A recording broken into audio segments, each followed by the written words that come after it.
Assalamualaikum warahmatullahi wabarakatuh. Nahmaduhu wa nusalli wa nusallimu ala rasulihil karim wa ala alihi wa ashabihi ajma'in wa ba'd. Hadirin yang dimuliakan oleh Allah Subhanahu wa ta'ala, sama-sama kita usahakan untuk serius. Di antara tanda orang itu dapat hidayah yang sering kita gaung-gaungkan, hidayah, asbab hidayah, hidayah, asbab hidayah, usaha hidayah. Apa tandanya dalam Al-Quran? Alladzina yastami'una al-qawla fayattabi'una ahsanah, ulaika alladzina hadahumullah. Orang-orang kalau ada kebaikan-kebaikan disampaikan, yastami'un, mereka usaha mendengarkan dengan sungguh-sungguh. Fayattabi'una ahsanah, kemudian yang terbaik dari pembicaraan itu mereka amalkan. Ulaikal ladzina hadahumullah, merekalah orang yang diberi hidayah oleh Allah. Jadi kalau pengen tahu dapat hidayah atau enggak, barometernya langsung Quran. Ini bukan karangan saya.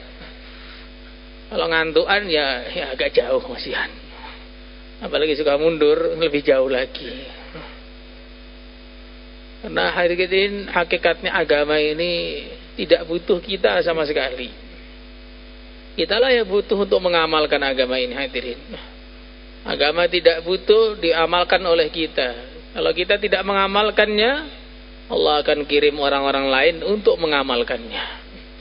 Hamba Allah itu banyak sekali. Kalau kita nggak mau sholat, yang rugi kita sendiri. Bukan kalau kita nggak sholat, terus Allah jadi kurang kekuasaannya, juga tidak. Fa'in tadawallau yastabdil qauman ghairakum thumma la yakunu amthalakum. Kalau kita berpaling, Allah akan ganti hamba-hamba yang lain. Bukan hanya diganti, yang lebih baik daripada kita. Maka ini dengan agama ini sikapnya harus lurus, sikapnya harus benar. Maka hadirin yang mulia, kita datang di ijtima ini bukan hanya untuk rame-rame. Walaupun rame itu juga penting. Karena kalau kumpul-kumpul tidak rame itu namanya nggak kumpul-kumpul, namanya sepi-sepian. Tetapi di sini ada tujuan, meluruskan iman, meluruskan amal, meluruskan pemahaman-pemahaman terhadap agama Islam. Karena Islam ini adalah satu agama yang dianut oleh 2 miliar manusia. Dari 2 miliar manusia itu yang faham dengan Islam sebenarnya ya mungkin hanya beberapa gelintir saja.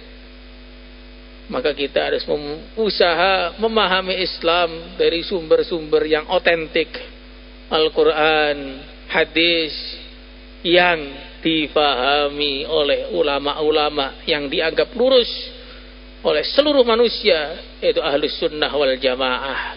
Itulah yang kita usahakan di majelis kita ini. Insyaallah semuanya hadirin. Hadirin yang mulia, di dalam Islam yang paling penting adalah iman. Rukun iman yang 6 kita pelajari, kita perbaiki. Kemarin sudah kita bahas khusus satu sesi hanya untuk rukun imannya saja. Kemudian yang kedua hadirin, ada amalan-amalan dalam Islam yang berhubungan langsung dengan Allah tanpa perantara, yaitu sholat. Nah, kemarin sudah dibahas juga. Semoga ada peningkatan dalam sholat kita.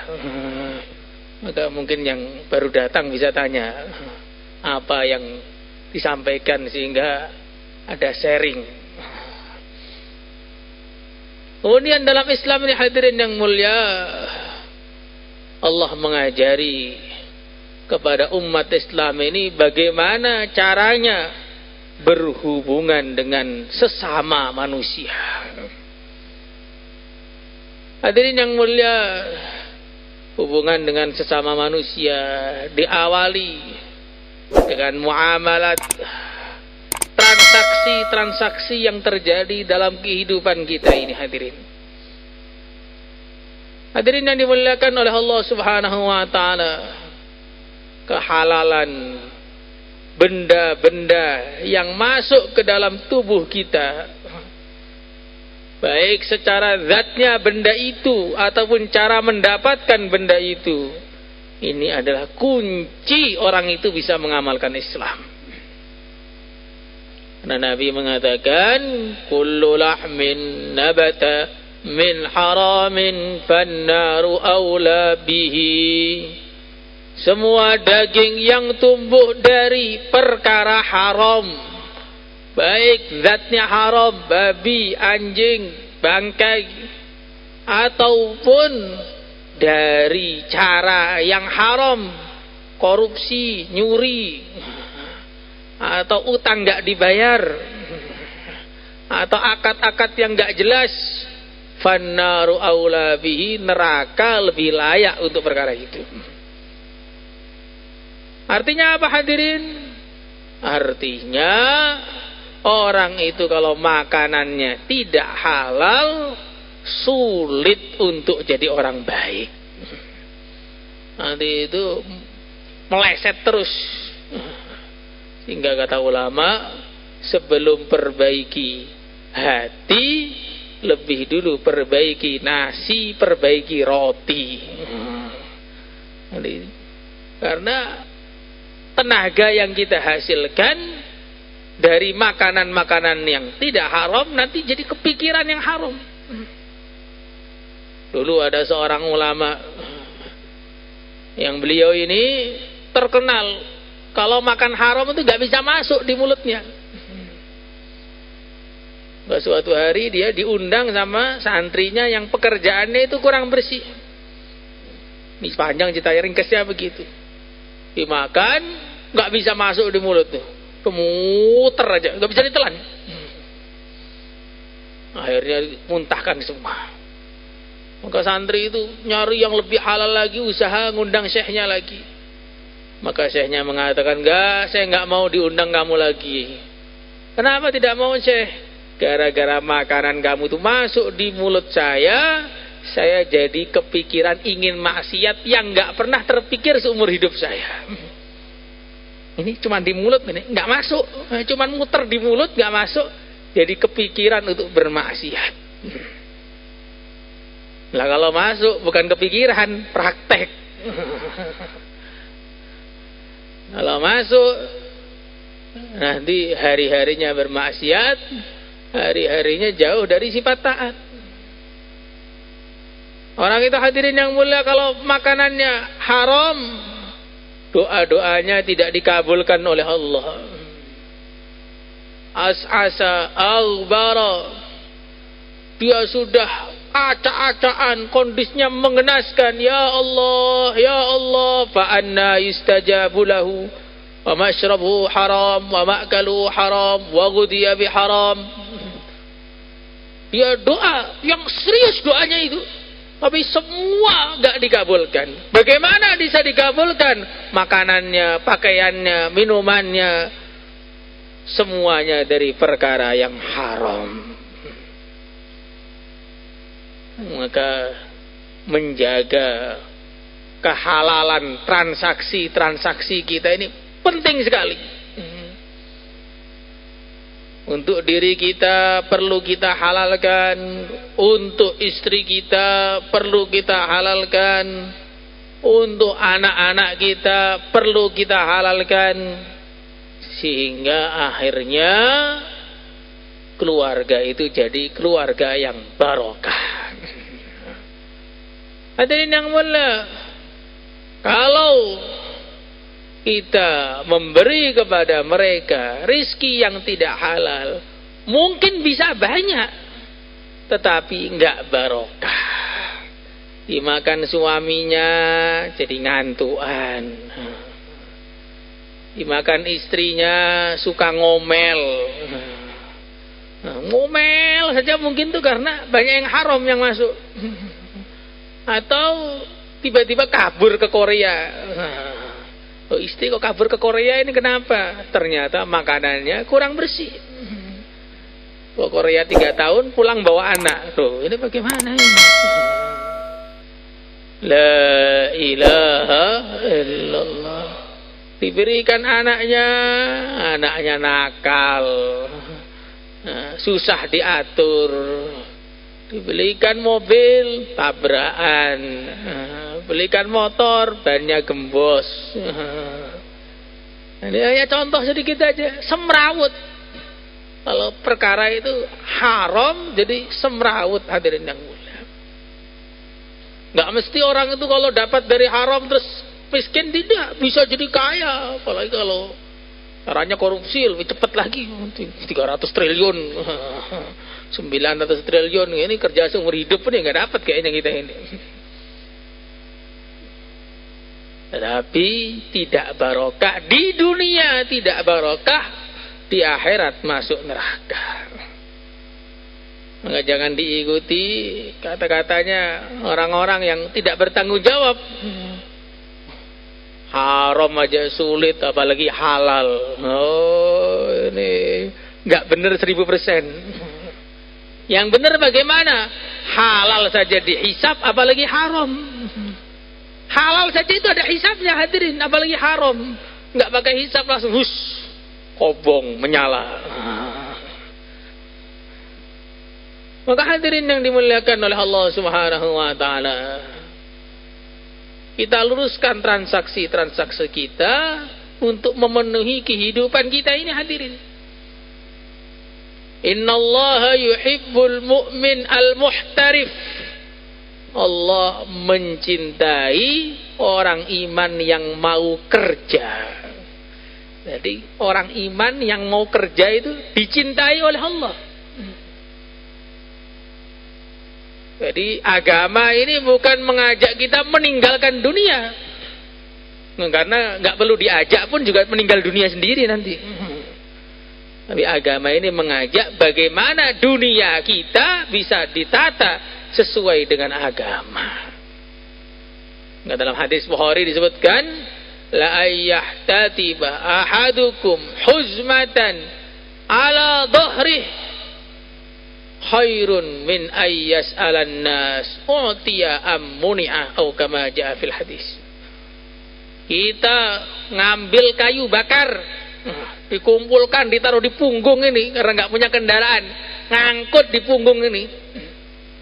Kemudian kita jual, dapat uang seberapa nggak tahu, itu jauh lebih baik daripada kita minta kepada manusia, baik dikasih atau tidak dikasih.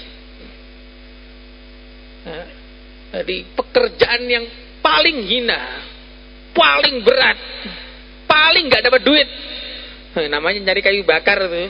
Beda kalau nyolong kayu di nyuri kayu di hutan, itu ya banyak dapatnya. Ini kayu bakar paling hina, nggak ada mulianya pekerjaannya itu. Paling berat, mengangkat kayu di punggungnya, paling nggak dapat duit.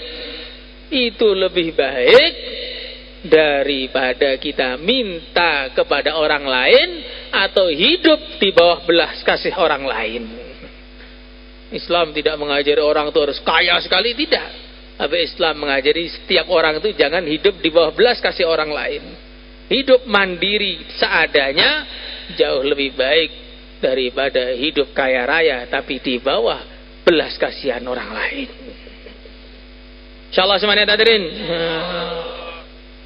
Kata para ulama, kerja yang halal itu biasanya capek, hasilnya juga nggak seberapa, tapi insya Allah barokah.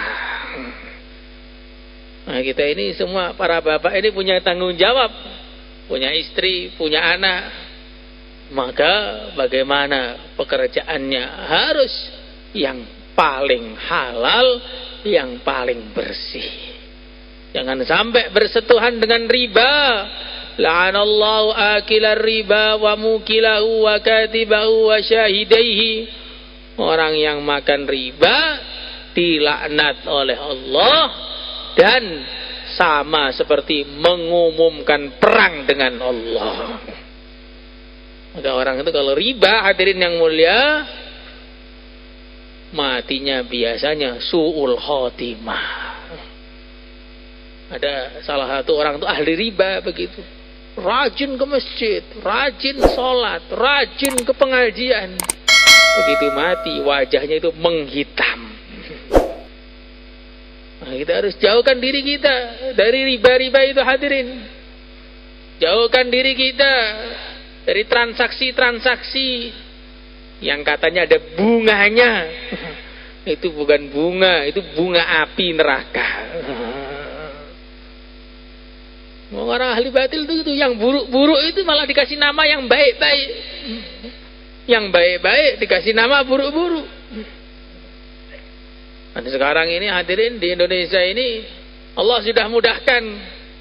Ada bank syariat Indonesia, bank muamalat Indonesia. Kok cari yang riba, ini memang betul-betul nyari neraka berarti. Jadi yang secara syariat itu sudah ada. Leasing syar'i juga sudah ada. Nanti kok sampai kita terjerumus ke yang riba-riba itu memang nyari. Mungkin kalau 30 tahun yang lalu memang belum ada itu yang sistem syariat belum ada. Tapi sekarang sudah banyak sekali pembayaran versi syariat, kredit syar'i itu sudah banyak. Kok sampai terjatuh ke yang tidak syar'i, berarti memang nyari. Bukan darurat, bukan nyari. Kalau dulu itu mungkin darurat, tapi kalau sekarang memang nyari api. Mungkin di rumahnya kebanyakan AC gitu, perlu agak hangat-hangat dikit. La ilaha illallah. Nah ini kalau ngantuk bahaya ini, bisa masuk riba ini kalau ngantuk ini. Maka harus dibangunkan yang ngantuk ini. Nggak boleh marah. Nanti seperti orang sakit diobati marah ya, nggak sembuh-sembuh, saya mati juga. Hadirin yang dimuliakan oleh Allah Subhanahu wa taala. Di dalam Islam memang ada akad hutang piutang memang, hadirin. Tetapi itu kebolehan, bukanlah perintah. Sehingga kita ini usaha selagi bisa jangan berhutang. Apalagi kalau hutangnya sama-sama dengan karkun, sama ahbab, lebih jangan lagi ini. Karena keretakan hubungan di mana-mana itu gara-gara hutang nggak dibayar. Maka Nabi dulu setiap ada orang wafat tanya dulu, ini punya hutang apa enggak? Kalau punya hutang, Nabi nggak mau nyolatin dia. Nah ini begitu itu dalam hadis. Sampai ada orang yang mau nanggung utangnya. Maka kalau kita ini punya utang, hadirin yang mulia, kemudian matinya sama Nabi, gak disolatin sama Nabi. Al-mautu fi sabilillah yukaffiru kulla dzambin illa dain. Mati fi sabilillah, mati syahid, menggugurkan seluruh dosa illa dain, tapi utang nggak bisa digugurkan. Jadi kalaupun kita ini berjuang terus mati dalam perjuangan, kok punya utang ya nggak kebayar. Nah, makanya kita hati-hati ini dengan namanya utang piutang, apalagi yang bangsa 1.000, 2.000 begitu, itu kadang-kadang numpuk jadi 2 juta, hadirin.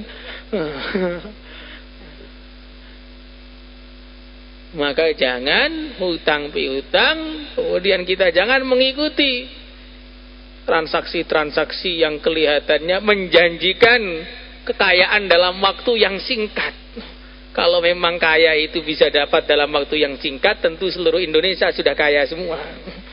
Maka yang aplikasi-aplikasi beli robot, nonton video dapat uang dan sebagainya, ini harus kita jauhi, hadirin. Nggak mungkin itu jadikan orang kaya, itu nggak mungkin. Sudah transaksinya haram, terus dosa lagi, tambah nggak kaya. Ini rugi dunia akhirat ikut yang seperti itu.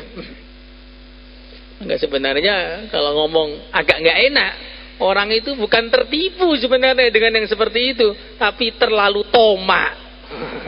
Terlalu pengen, akhirnya ketipu terus. Bukan ketipu, pengen sana, pengen sini, pengen sana, pengen sini, ada ketipu di sana, ketipu di sini. Maka muamalah yang benar itu jalan pertama menuju Islam yang benar. Insyaallah semuanya hadirin. Hadirin yang dimuliakan oleh Allah Subhanahu wa taala. Kemudian orang ini hidup bukanlah di atas gunung yang seorang diri tanpa manusia. Kita ini hidup di kalangan manusia. Manusia itu makhluk sosial yang selalu berkumpul satu sama lain. Maka kita belajar muasyarat, cara berkumpul yang baik, cara berkumpul yang mendatangkan pahala, cara berkumpul yang jauh dari dosa. Insyaallah semuanya hadirin. Maka dalam Islam ada beberapa praktek bermuasyarat. Yang pertama, angzilin nasa manazilahum. Posisikan manusia sesuai dengan posisi mereka masing-masing. Kalau mereka ini orang yang dimuliakan, ya kita muliakan. Kalau mereka ini orang tua, kita hormati. Kalau anak-anak, kita sayangi. Kalau orang-orang itu walaupun orang dunia hadirin, tapi kalau dimuliakan di tempat mereka, dia datang ke tempat kita, ya kita harus memuliakan dia. Apalagi kalau kemuliaan itu berhubungan dengan agama. Ada orang soleh, ada para ulama, hafid Quran, maka harus kita posisikan mereka di posisi masing-masing. Gak boleh, semua sama saja, gak boleh. Ada bedanya memang hadirin. Maka hadirin yang dimuliakan oleh Allah Subhanahu wa taala, ini yang paling penting dulu ini. Angzilin nas manazilahum. Posisikan sesuai posisi masing-masing. Di markas kita, di halaqah kita, di zon kita, kita posisikan sesuai posisi masing-masing. Jangan sampai orang yang berjasa kemudian kita lupakan jasa dia. Jangan sampai ada ulama datang ke markas kita karena mungkin belum keluar dia 3 hari, gak boleh bayan. Ulama dengarkan saja, biar saya yang bayan. Udah salah semua bayannya. Apalagi kalau dengerin bayannya ngantuk, repot lagi. Maka hadirin, posisikan sesuai posisinya. Kalau kita ketemu ulama, jangan ditaskil. Nah ini nanti marah semua ulama-ulama di taskil nih. Karena ulama ini walaupun kelihatan nggak ikut keluar, mereka ini juga sudah berjuang di tempatnya masing-masing dengan cara mereka. Orang pada bisa sholat, pada bisa baca Quran, pada bisa macam-macam kebaikan. Itu jasanya para ulama itu. Jangan sampai gara-gara dia nggak keluar, kemudian kita taskil. Ini harus 4 bulan mbak, tinggalkan pesantrennya. Wah, bahaya begitu hadirin. Antum kalau belum keluar nggak dapat hidayah walaupun kitabnya berjejer-jejer. Masya Allah. Maka hadirin yang mulia, posisikan para ulama sesuai posisinya, posisikan diri kita sesuai posisinya. Kalau kita datang pada ulama, jangan sampai pakaiannya nyaingi ulama itu. Ulamanya itu pakai baju biasa, kita sorbannya paling besar sendiri sudah. Oh, pakai baju double luar. Wah, tongkatnya besar. Wah, ini ulamanya takut jadinya nanti. Lalu apa pakai sorban itu harus ulama? Tidak, sorban itu sunnah. Tetapi kalau sama ulama ketemu ya jangan lengkap-lengkap kali atributnya. Kalau terlalu lengkap atributnya bingung. Ini ulamanya yang mana? Ini pakai ridak juga, pakai semuanya dipakai, akhirnya ulamanya loh. Ini kok kayak jadi orang awamnya ulamanya ini. Ini bahaya hadirin. Karena banyak kejadian begitu terus marah-marah semua ulama-ulama itu. Dan itu ya marah ya nggak apa-apa, karena kalau kopral tiba-tiba pakai baju jenderal bintang 4 kan ya dimarahin.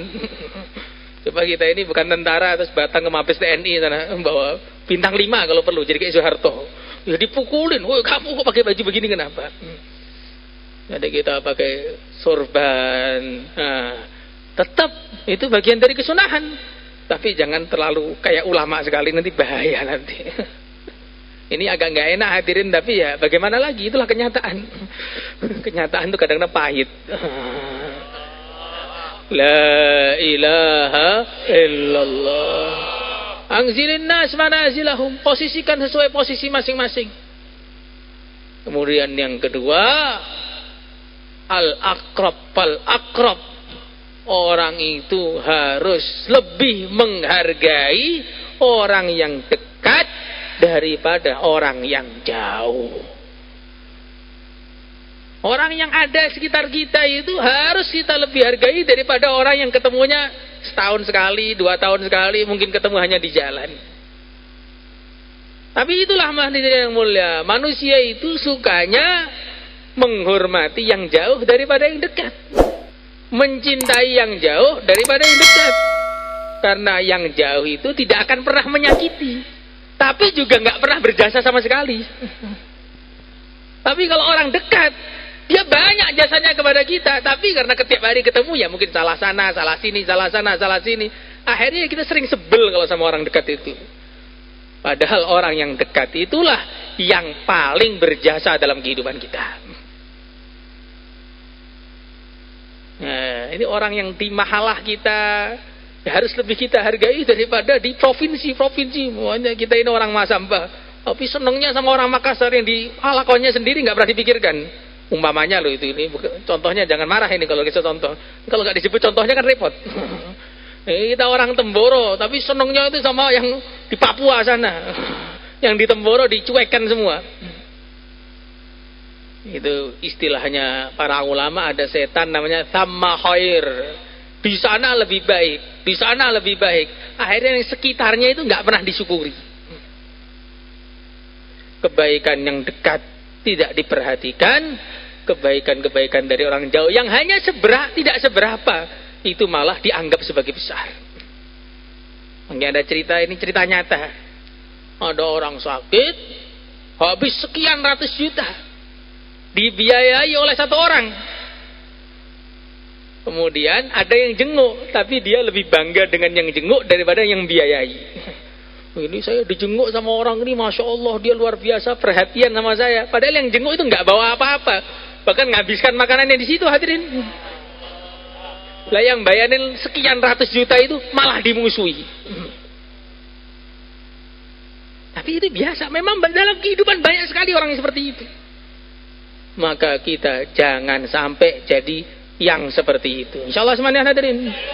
Orang-orang yang di sekitar kita ini orang yang paling berjasa dalam kehidupan kita. Walaupun mungkin juga paling menyebalkan, karena ya namanya ketemu tiap hari ya ada salahnya. Coba kalau bayan tuh di YouTube hadirin, Masya Allah, enak didengar karena nggak terasa salah sama sekali kita ini, nggak disalahkan karena dia nggak lihat kita. Tapi kalau bayan di sini, Masya Allah, dibangunkan lagi, disindir lagi, jadi nggak enak denger bayannya itu. Ini kalau di YouTube kan, yang salah itu kayak orang lain gitu, apalagi kalau dipasang status buat nyindir siapa, gitu. Lihat ini bayan ini, jadi enak memang kalau bayan di YouTube itu dengerinnya. Ini kalau yang live begini, bentar-bentar kena lagi, bentar-bentar kena lagi. Akhirnya sebel denger bayan tuh akhirnya. Anak kecil dari kemarin marah aja terus. Padahal senyum aja saya ini dari tadi itu. La ilaha illallah. Tapi ini bayan ini kalau dipotong gitu di YouTube, bisa mahal dia. Karena yang disindir orang mana gitu perasaan kita. Padahal kita sendiri yang salah. Maka al-aqrab fal-aqrab. Orang yang terdekat kepada kita yang perlu kita rawat. Jangan hanya memikirkan orang-orang yang jauh. Orang yang paling dekat pada kita siapa? Aqrabun nas itu adalah istri kita. Yang siap menanggung nafsunya suaminya sampai kemungkinan jadi mati gara-gara itu.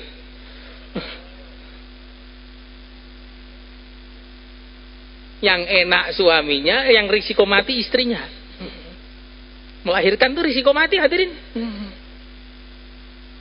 Nah, yang enak kita, maka kepada istri ini harus sangat menyayangi. Jangan sampai berantakan, nggak dandan. Karena wanita-wanita Bani Israel dulu pada berzina gara-gara suaminya kurang berdandan. Maka dulu nih sahabat ini hadirin, ada sebelum turun ayat hijab tentunya, sebelum diwajibkan pakai cadar begitu, Sayyidina Salman Al-Farisi bertemu dengan istrinya Abu Darda, kelihatan melas begitu, nggak dandan, nggak rapi sama sekali. Kamu kenapa kok nggak dandan begitu? Wah, suami saya jos, nggak butuh sama wanita sudah. siang puasa, malam sholat. Oh ya, saya akan datangi nanti, saya akan ajari dia.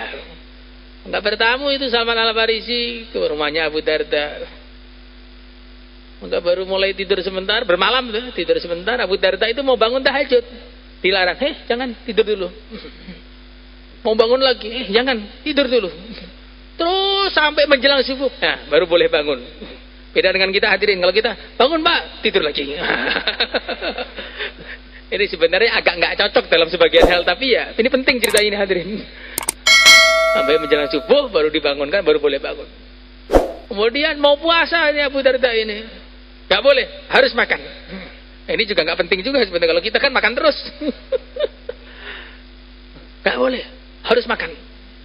Kemudian dinasihati, inna li ainika 'alaika haqq wa inna li jasadika 'alaika haqq wa inna li ahlika 'alaika haqq. Mata kamu punya hak untuk istirahat, badan kamu punya hak untuk dirawat, istri kamu punya hak untuk dinafkahi. Berikan semua hak-hak itu. Maka beberapa hari kemudian istrinya sudah cantik lagi. Loh, udah cantik lagi tiba-tiba. Ini berarti suaminya memang seperti itu hadirin. Pulang berantakan, bau rokok, atasnya bau rokok, bawahnya nggak jalan. Lah, repot kalau begini ini hadirin, ya berantakan rumah tangga kita.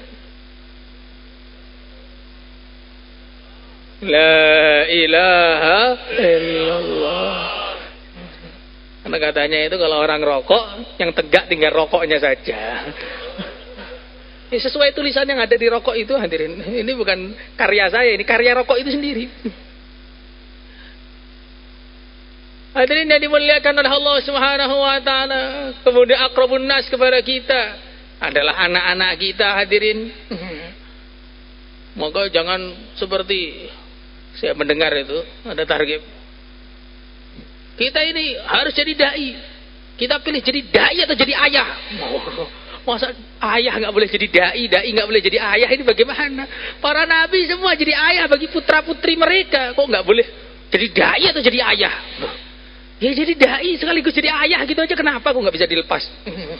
Wah, anak yang bikin dia kok suruh rawat orang lain. Ini anak-anak kita ini perlu kita rawat hadirin.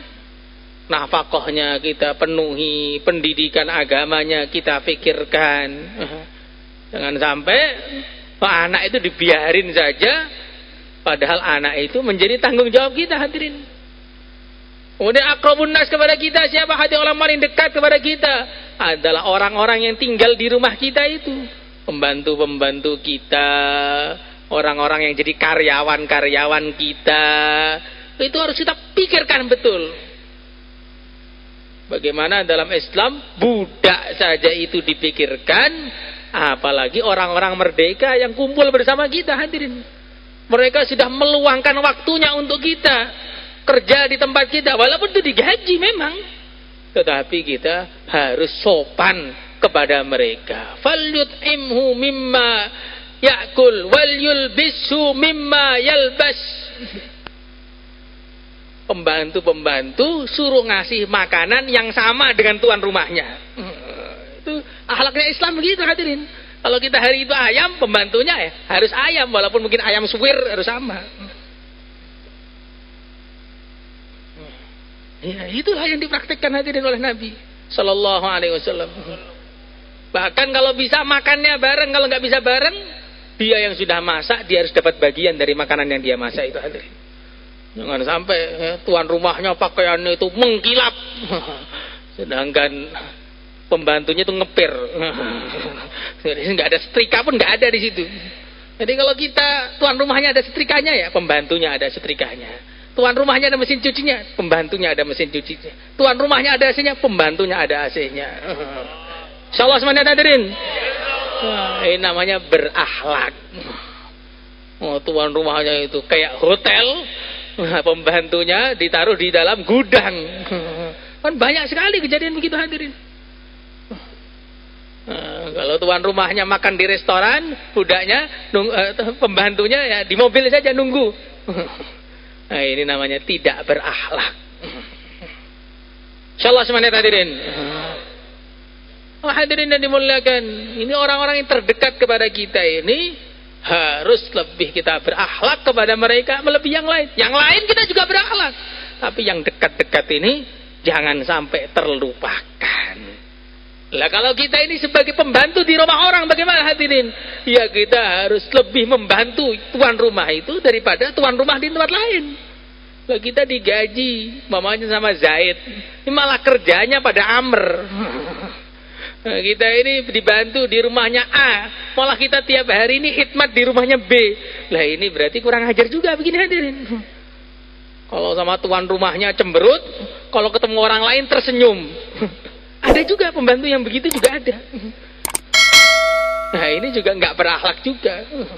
Islam itu mengajari semua orang itu berada di posisinya masing-masing, melakukan apa yang menjadi tugas dia. Insya Allah semuanya hadirin.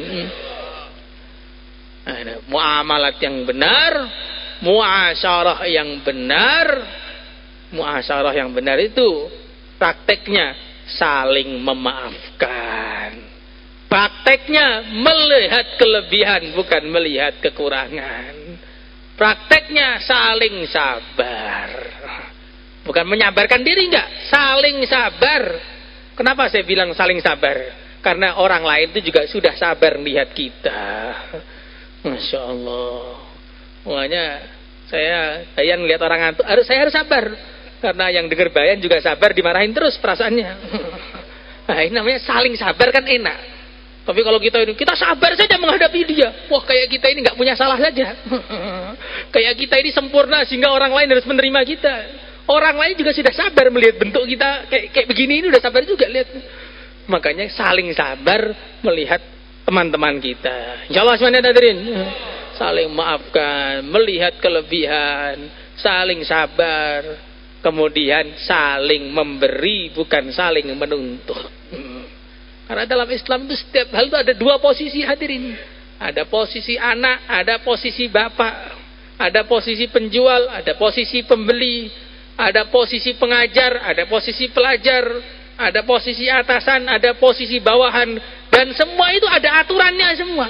Yang mana kalau aturan itu dikerjakan di posisi manapun kita dapat pahala hadirin. Bapak wajib merawat anak, anak wajib berbakti kepada orang tua.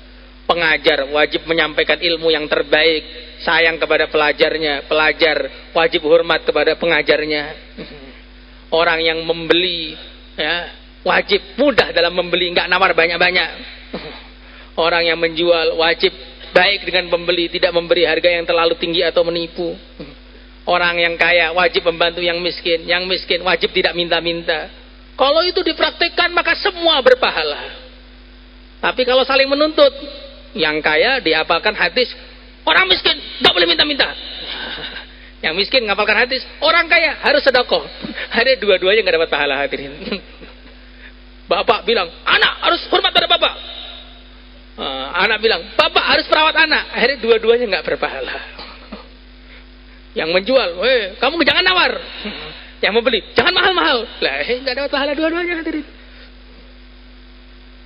Makanya rahimallahu samhan rajulan samhan idza ba'a, samhan idza ishtara, samhan idza qada, samhan idza iqtada. Mudah ketika membeli, mudah ketika menjual, mudah ketika membayar, mudah ketika menagih. Lah yang repot ini yang menagih sudah lembut, yang ditagih malah kayak singa.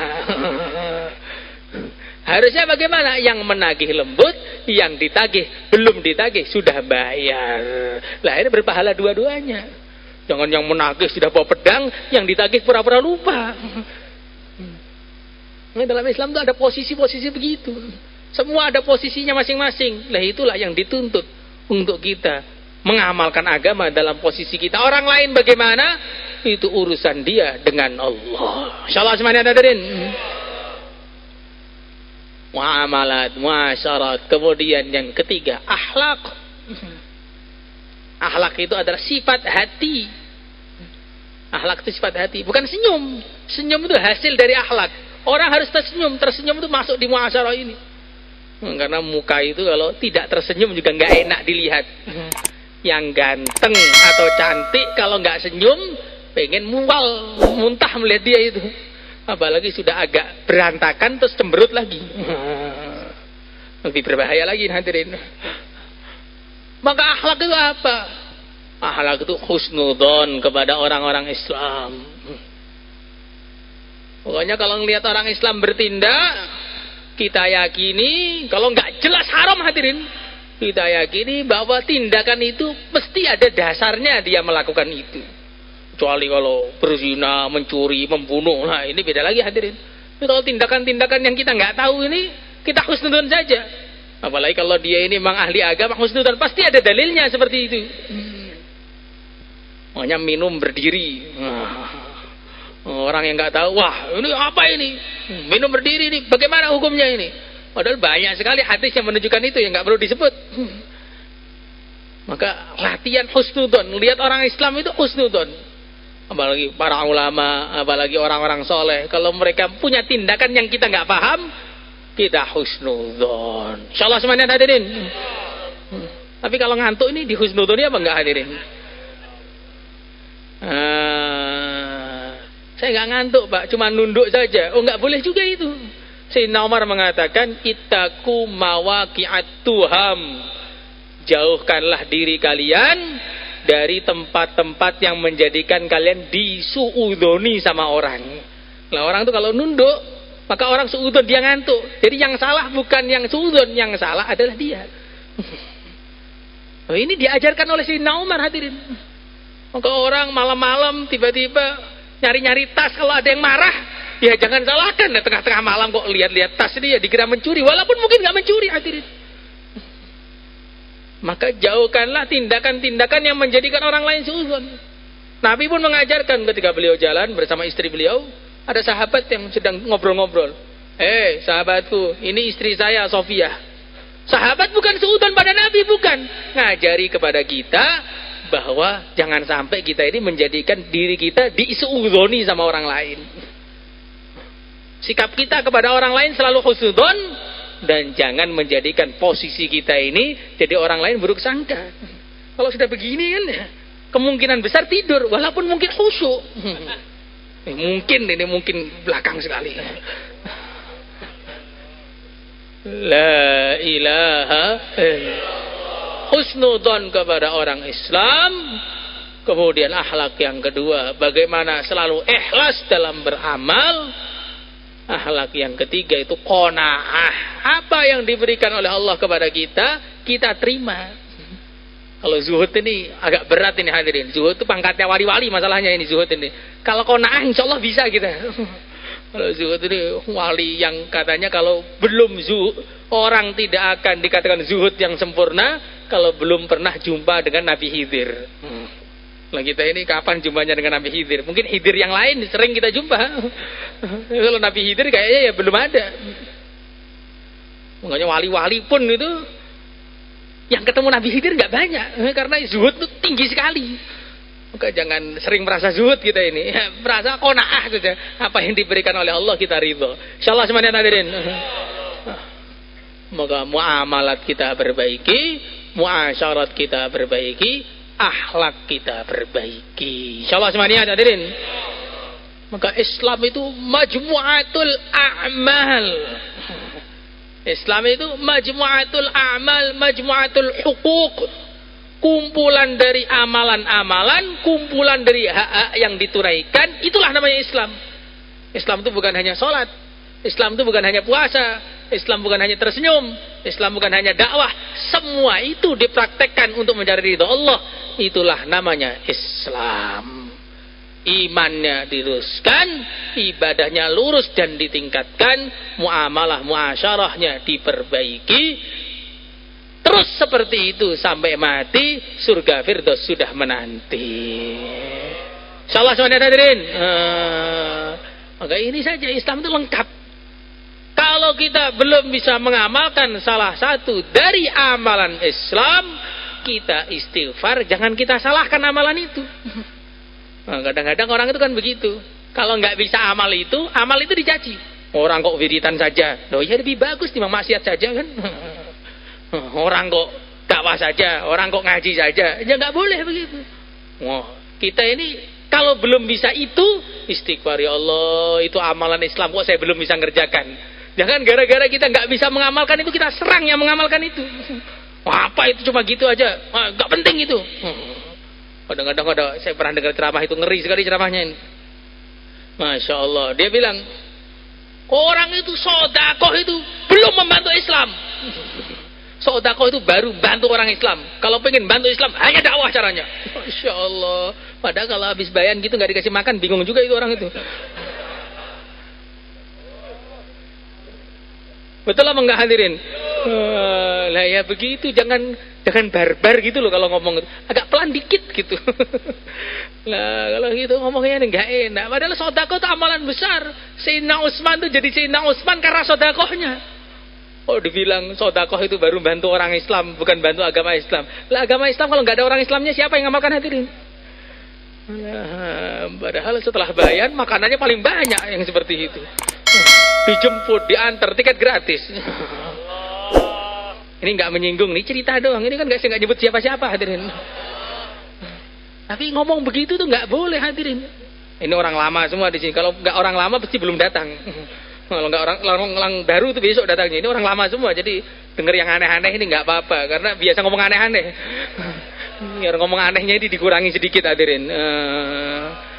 Ini karena yang bayan di daerah-daerah ini ya orang-orang yang duduk di sini sekarang ini hadirin, yang ceramah di markas yang macam-macam, yang ngasih mudzakarah.